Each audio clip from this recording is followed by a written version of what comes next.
A Trump rioter has been killed just days after being pardoned, and another has been arrested.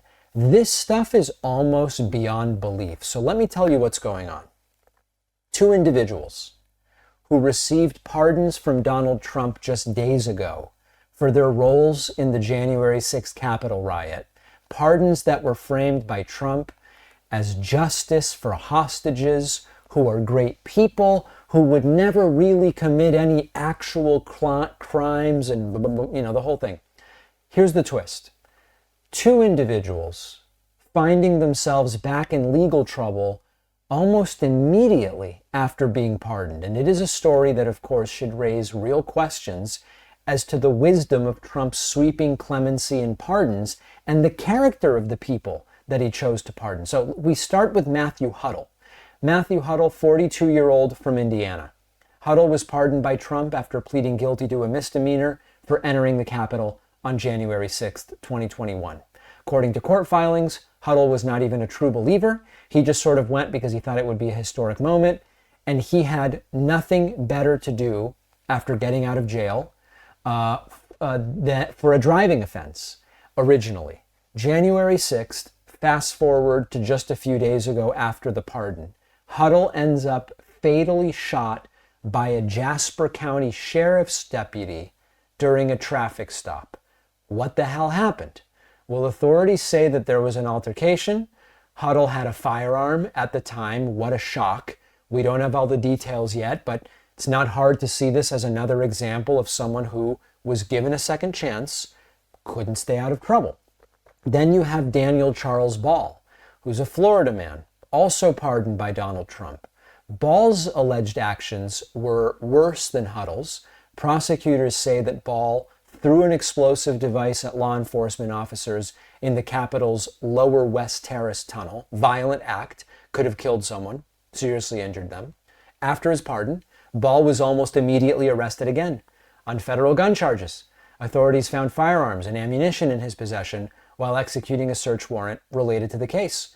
Ball's attorney says these charges really are connected to January 6th. They should be covered by the pardon. Prosecutors say, no, they're not. Pointing to Ball's prior convictions that say he is not allowed to possess weapons. It has nothing to do with January 6th. It has nothing to do with that pardon either. So what do these two cases tell us? They highlight, number one, the recklessness of Donald Trump's pardons. This was a disastrous idea, never should have been done, terrible. These were not just misguided acts of clemency by Donald Trump. These were politically motivated gestures. They ignored the severity of the crimes that were committed on January 6th. Secondly, they underscore that for a lot of the people who were there, these were not the isolated incidents that they or their lawyers led us to believe they were. They are part of a pattern that either started before or is continuing now. It makes it really hard to believe that these were great patriots overcome with passion in a moment that they felt was critical to America's path or whatever. It's disregard for the law. It's habitual criminality before, sometimes after, sometimes both before and after January 6th. So we were sold, or Trump tried to sell these pardons as a way to correct what he called the unfair targeting of the January 6th defendants. But when you look at Huddle and you look at Ball, it's really tough to see these pardons as anything other than a failure of judgment by them and a failure of judgment by Donald Trump. And Trump loves to talk about the public is at risk if I don't start this series of mass deportations or that series of mass we've got to protect the public. Is the public being protected with blanket clemency and pardons for 1,500 people, some of whom were habitual lawbreakers before, some of whom have become habitual lawmakers and are doing more now, and are going out and illegally possessing firearms, and remember, always respect the police.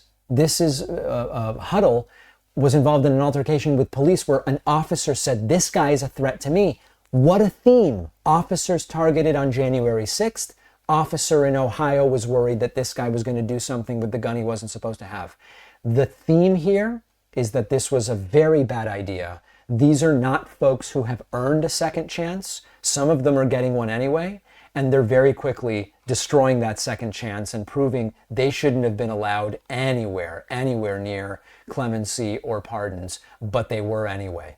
Now, on today's bonus show, we are going to talk about Pete Hegseth getting confirmed as Donald Trump's defense secretary. It was a 51-50 vote, despite a lot of turmoil over his conduct. What happened? We will discuss it. Secondly, Trump is now targeting trans service members in the military again, and he is expected to ban trans military service members again. Will it work? Will it hold? We don't know. And also, what happened in the stock market yesterday? Part of the chaos and the collapse is something called DeepSeek. This is an AI chatbot similar to ChatGPT that has only a fraction of the resource requirements and cost only a fraction of what ChatGPT cost. In my limited experience dabbling with it, if I'm honest, it's better than ChatGPT. It's at least as good, and it costs a fraction of what ChatGPT cost. This rattled the markets. Is China already crushing the US on AI? We will discuss it. I also want to remind you that while the free goodies period of pre-ordering my forthcoming book is over, I am working on getting a limited number of copies that I will sign. I can dedicate and sign them and mail them to you. This is going to be significantly more work for us. It's going to require shipping them twice. They'll probably be $50, and we're going to do them on a first come, first served basis. So if you know you want one of these signed copies, email info@davidpakman.com with the subject signed book. We will send you a payment request. We'll finalize exactly how much it'll be. The books, I guess the book is close to $30, and then we've got to figure shipping it twice. And we will go in order. There might only be 100 of these. Maybe there will be a little bit more. info@davidpakman.com, signed book in the subject line. We will see you on the bonus show. I will see you tomorrow. It is a stunning week, and I don't expect it to slow down really at all, quite frankly. Once again, Donald Trump's cabinet picks are all about loyalty over expertise. Election denier Kari Lake to lead Voice of America, the government-funded broadcaster meant to report unbiased news.